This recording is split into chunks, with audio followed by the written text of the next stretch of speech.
예수님께서 다마스쿠스의 제자 아나니아를 사울에게 보내시면서 말씀하십니다. 이유를 묻지 말고 가거라. 내가 그를 이방인과 왕과 유대인들 앞에서 나의 말씀을 전할 그릇으로 내가 택하여 세웠다. 부활하신 예수님께서 박해자였던 사울을 회심시키실 때 그를 회심시키신 목적이 이것이라고 아나니아에게 들려주신 것, 그게 무슨 말씀인가 하면 이방인에게 복음을 전하는 자, 이방인의 사도로 사울을 택하였다라고 하는 말씀입니다. 이 사실을 사울은 아나니아를 통해서 듣게 되는 것입니다. 자, 여러분, 하나님께서 사울을 회심시키시고 그 사명을 일깨워 주신 때가 주후 33년 가을이었습니다. 그런데 이 사울을 이방인의 사도로서 여러분 선교사로 파송하기 시작한 때는 주후 47년이었습니다. 이 말의 의미는 33년에 47년까지 여러분 14년이 지난 후에야 비로소 하나님께서 사울을 이방인의 사도로 보내셨다고 하는 말씀입니다. 여러분, 왜 하나님께서 약속하신 그 말씀을 그렇게 오랜 시간 지난 후에 이루시는 것일까요? 사실 우리가 하나님 앞에 믿음으로 기도하고 믿음으로 살아가면서 하나님의 약속이 더디 이루어진다고 하는 사실 때문에 우리는 신앙적인 갈등을 느낄 때가 적지 않습니다. 이를테면 내가 기도를 잘못했나? 내 기도가 부족한가? 내가 하나님의 기도에 응답을 받기 뭔가 부족하고 잘못된 것이 있는가? 어떻게 하면 기도의 응답이 내가 원하는 데 이루어질 수 있을까? 다른 사람들은 매 순간 매일 예수님과 동행한다고도 하고 예수님과 대화를 한다고도 하는데 나는 뭔가? 왜 하나님은 내가 나쁜 의도를 갖고 있지 않고도 하나님 앞에 기도를 드리는데 왜 하나님은 기도의 응답을 이렇게 더디 하시는 것일까? 이런 질문들이 우리 마음속에 꼬리에 꼬리를 물게 되면 때로는 신앙의 근본적인 질문까지 하게 되죠. 정말 하나님이 살아계시는 것일까? 내가 하나님을 아버지라 부르면서 기도하는 것이 내가 그냥 스스로 내가 하나님의 자녀라고 생각해서 지금 신앙생활을 하고 있는 것은 아닌가? 이런 상태에서 믿음 생활, 기도 생활을 계속하는 것은 맞는 것일까? 이런 마음의 의혹들이 생길 수 있습니다. 오늘 이 본문의 말씀을 통해서 하나님께서 우리에게 보여주시고자 하신 대단히 중요한 사실이 있습니다. 사울이 예수님의 부름을 받고 회심을 하고 그리고 사명이 무엇인지, 왜 부름을 받았는지에 대한 사명을 깨달은 이후에 14년이라고 하는 시간이 지난 후에 비로소 이방인의 선교사로 파송을 받게 된다고 하는 이 사실, 여러분, 이것은 사실 우리들에게 대단히 중요한 것을 깨닫게 하는 것입니다. 다시 말씀을 드리지만 주 33년 가을에 사울이 예수님을 만났고 회심을 하고 그리고 사명을 깨닫습니다. 그 이후에 사울의 행보를 보면 정말 놀랍습니다.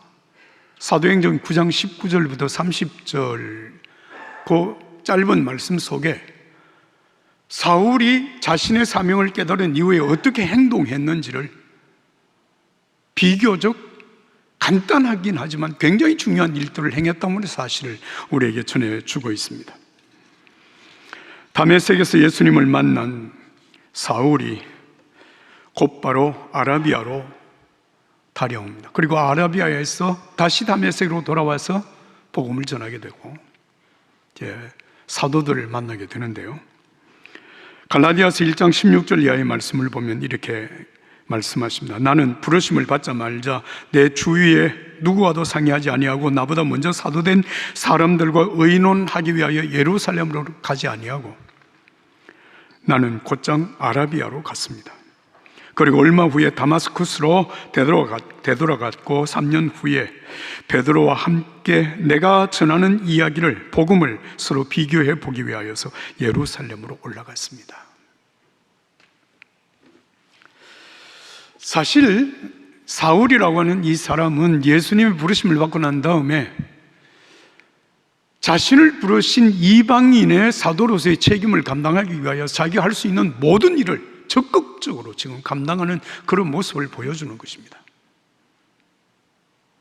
그렇게 행동하는 동안에 사울이 경험하는 것은 진퇴양난, 사면초가입니다.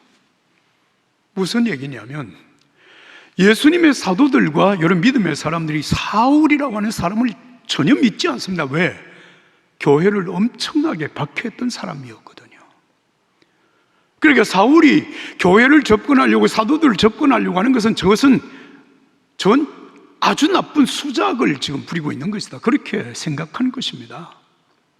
또 한 가지, 유대인들의 입장에서 보니까 유대인들은 사울이 예수를 박해하고 교회를 잔멸시키기 위하여서 진두지휘를 했던 사람인데 그 사람이 지금 변절을 하고 예수님을 증거하는 사람이 되었다고 하는 사실 때문에 아주 못마땅해 해서 사울을 죽이려고 하는 음모를 계속 꾸몄습니다.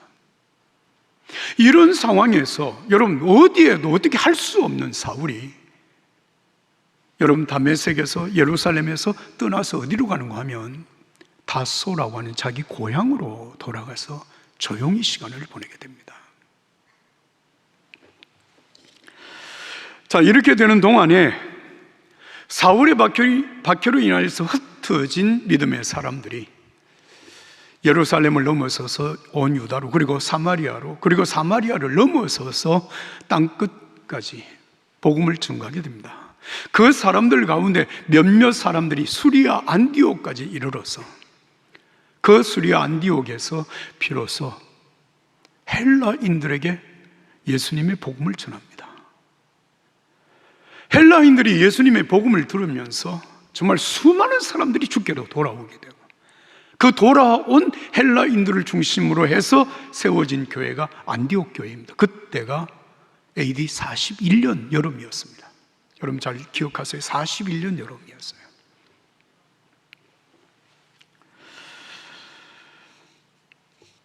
자, 여러분 이렇게 보면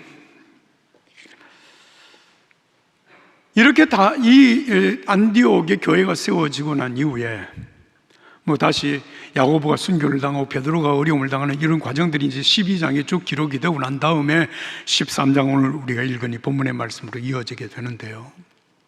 한번 13장 1절부터 5절의 말씀을 함께 읽어보겠습니다. 1절부터 5절의 말씀 다 같이 읽습니다. 안디옥 교회에 선지자들과 교사들이 있으니 곧 바나바와 니게르라는 시므온과 구레네 사람 루기오와 분봉왕 헤롯의 젖동생 마나엔과 및 사울이라. 주를 섬겨 금식할 때 성령이 이르시되 내가 불러시키는 일을 위하여 바나바와 사울을 따로 세우라 하시니, 이에 금식하고 기도하고 두 사람을 안수하여 보내니라. 두 사람이 성령의 보내심을 받아 실루기아에 내려가 거기서 배 타고 구브로로 가서 살라미에 이르러 하나님 말씀을 유대인의 여러 회당에서 전할세 요한을 수행원으로 두었더라. 할렐루야, 할렐루야. 굉장히 중요한 말씀이에요. 여러분, 이 1절부터 5절까지 말씀은 안디옥 교회에서 여러분 기독교 역사상 최초로 해외 선교사를 파송하는 내용입니다. 누구를 파송합니까? 바나바와 사울이라고 하는 사람을 해외 선교사로 파송을 하는, 이때의 일이 주후 47년에 있었습니다. 부활하신 예수님께서 사울을 이방인의 사도로 불렀다고 하는 여러분 주후 33년 여름에서부터 선교사로 파송을 받는 47년까지는 14년이라고 하는 짧지 않은 세월이 흘렀습니다. 자, 여러분, 왜 주님께서 사울을 선택하여 부르시고 그에게 사명을 일깨워 주신 이후에 14년이라고 하는 시간을 지연시켰을까요? 왜 사울이 이방인의 선교사로 파송을 받기까지 14년이라고 하는 시간이 걸려야 했을까라고 하는 이 물음을 우리가 생각해 보게 되는 것입니다. 왜 그랬을까요?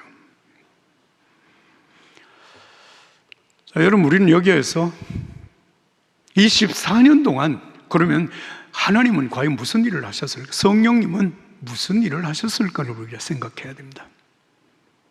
두 가지 일을 하시는데요. 하나는 사울을 이방인 선교사로서 적합한 영적인 훈련을 시켜 그를 보내신다는 것입니다.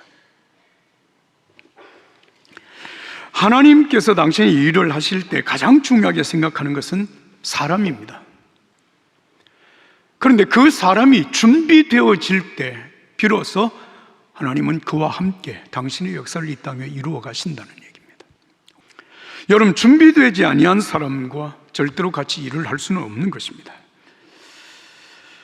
사울이 자신이 이방인의 사도로 부름을 받았다고 하는 사실을 깨닫고 적극적으로 그 일을 시행하기 위하여서 여러분 아라비아로 가서 기도 생활을 했든 하여튼 거기에서 준비를 하고 그리고 돌아와서 예수가 하나님의 아들이라고 다메섹에서 열심히 전도를 하다가 여러분 사도들을 만나기 위하여서 가는데 사도들이 그를 신뢰하지 않으니까 바나바가 중재 역할을 해서 사울이 어떻게 예수님을 만났는지 어떻게 변화되어졌는지 그 사실을 사도들에게 전함으로 사울과 사도들이 만나는 일까지 진행되었습니다.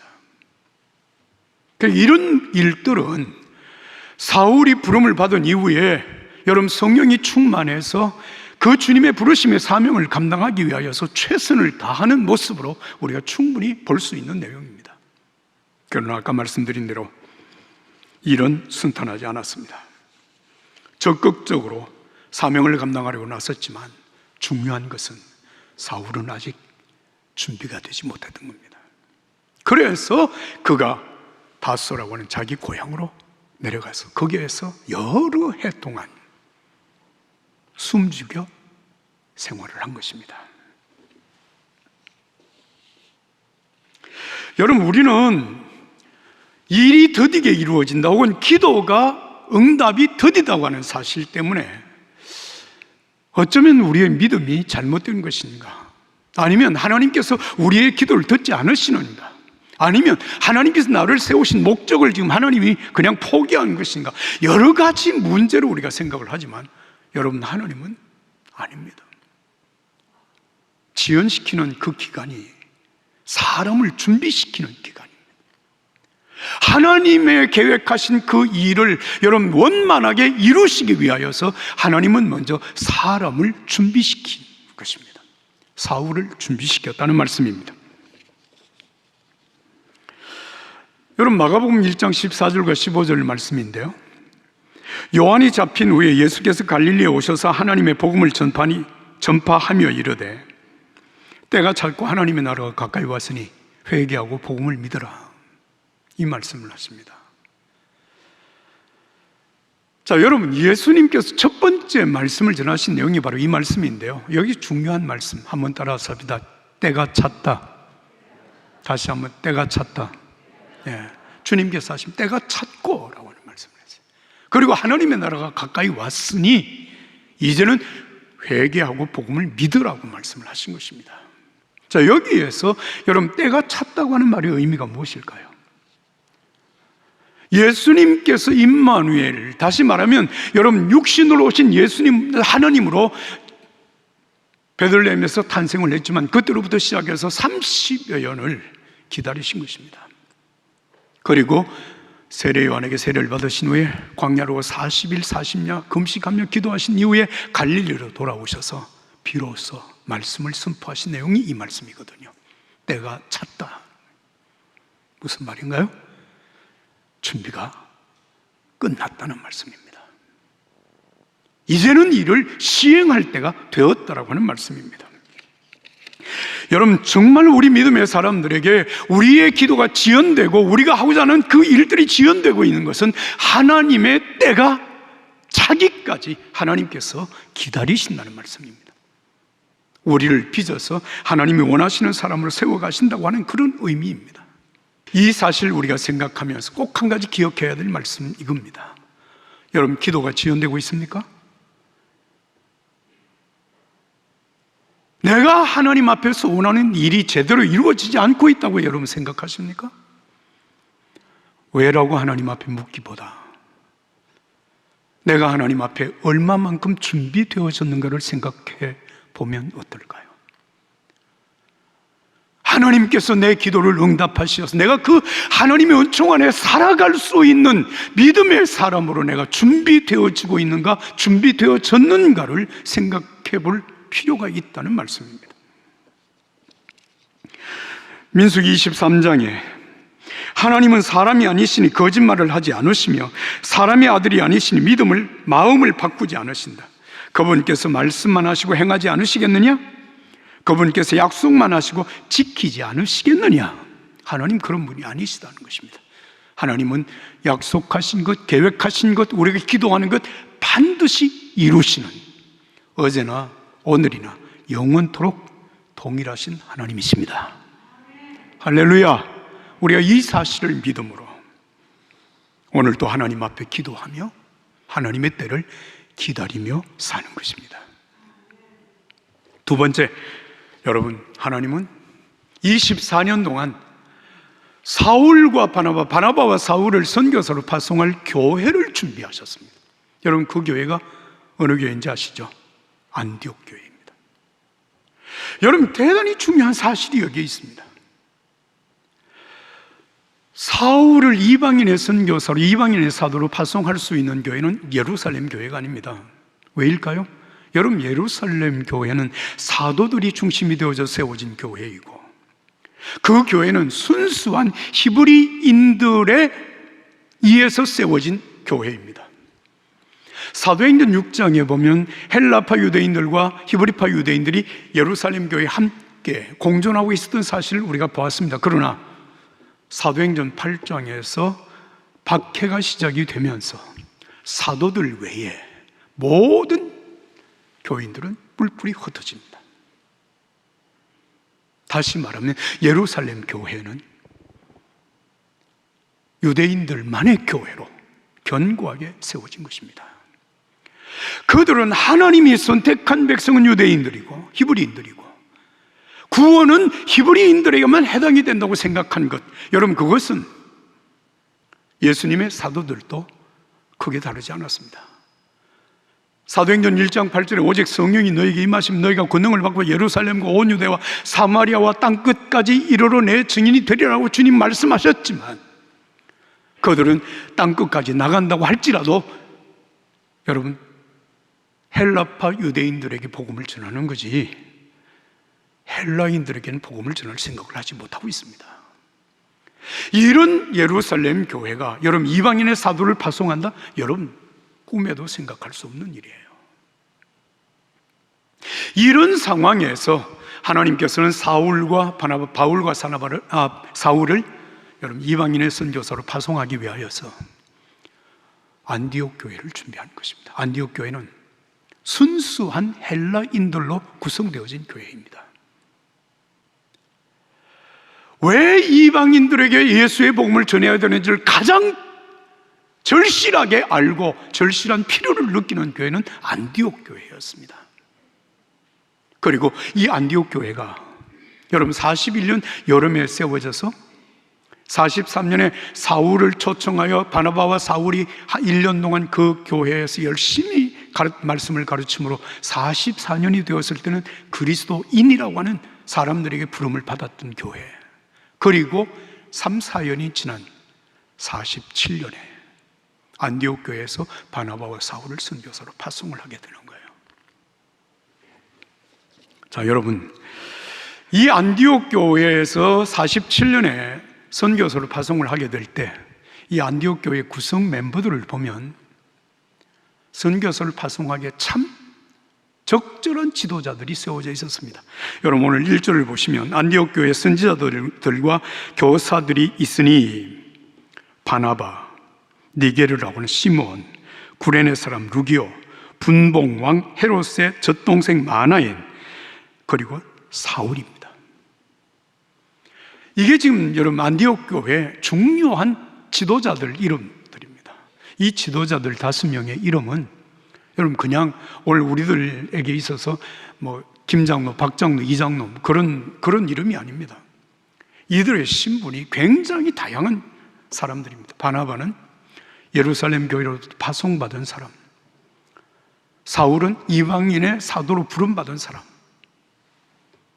그리고 여러분 마나인이라고 하는 사람은 헤롯 왕의 젖동생, 친동생으로서 상당한 권력과 어떤 힘을 가지고 있는 사람, 그리고 또 한 사람, 여러분 구레네 사람 구기오라고 하는 사람은 여러분 피부가 검은 사람입니다. 피부가 검은 사람입니다. 굉장히 다양한 사람들이 안디옥 교회 지도자로 세워져 있었습니다. 그리고 바나바와 이 지도자 사울, 그리고 이 지도자들의 가르침을 받은 안디옥 교회는 정말 영적으로 여러분 충분히 준비가 되어져 있는 교회. 그래서 오늘 이 본문의 말씀을 보면 안디옥 교회는 금식하며 주를 섬겼다. 그리고 금식하며 기도했다. 여러분 이게 안디옥 교회입니다.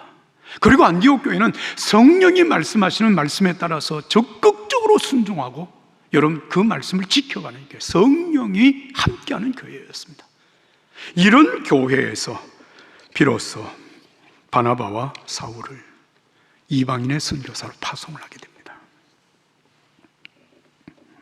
사랑하는 여러분, 하나님께서 기도의 응답을 지연시키시는 것이 아니라 여러분 그 기도가 이루어지는 그 단계에서 사람이 준비되어져야 되고 여러분 조건이 형성되어져야 되는 것입니다. 하나님은 그 일을 이루어 가신 것입니다. 오늘 저와 여러분들이 이 하나님을 믿을 때, 오늘 우리의 상황이 더디고 도무지 일이 제대로 이루어지지 않는 것 같을 때 여러분 조급해하거나 불편한 마음을 갖기보다 하나님께서 하시는 일을 믿음으로 바라보시고 신실한 믿음으로 기도하며 말씀에 순종하며 기다리며 준비하는 저와 여러분들이 되실 수 있기를 예수님 이름으로 축복합니다.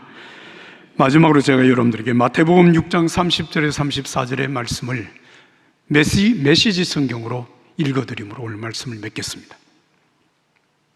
아무도 보아주지 않는 들꽃의 겉모습에도 그토록 정성을 들이시는데 하물며 하나님께서 너희를 돌보시고 자랑스러워 하시며 너희를 위해 최선을 다하시지 않으시겠느냐.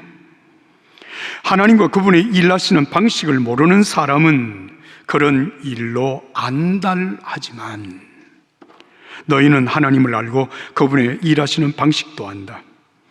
너희는 하나님이 실체가 되시고 하나님이 주도하시며 하나님이 공급하시는 삶에 흠뻑 젖어 살아라. 뭔가 놓칠까 봐 걱정하지 마라. 너희 매일의 삶에 필요한 모든 것을 채워주실 것이다. 하나님께서 비록 바로 지금 하고 계신 일에 온전히 집중하여라. 내일 있을지 없을지 모르는 일로 동요하지 마라. 어떠한 어려운 일을 닥쳐도 막상 그때가 되면 하나님이 감당할 힘을 주실 것이다. 할렐루야, 할렐루야.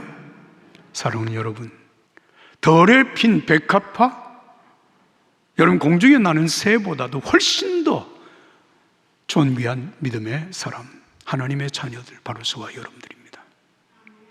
하나님께서 우리들을 통하여서 어떻게 일하시는지 우리는 오늘 이 말씀을 통해서 마음에 깊이 새기고 하나님의 행하실 그 일에 집중하고 믿음으로 오늘 기도하며 순종하며 하나님의 때를 기다리며 나가는 믿음의 사람들이 되기를 예수님 이름으로 축복합니다.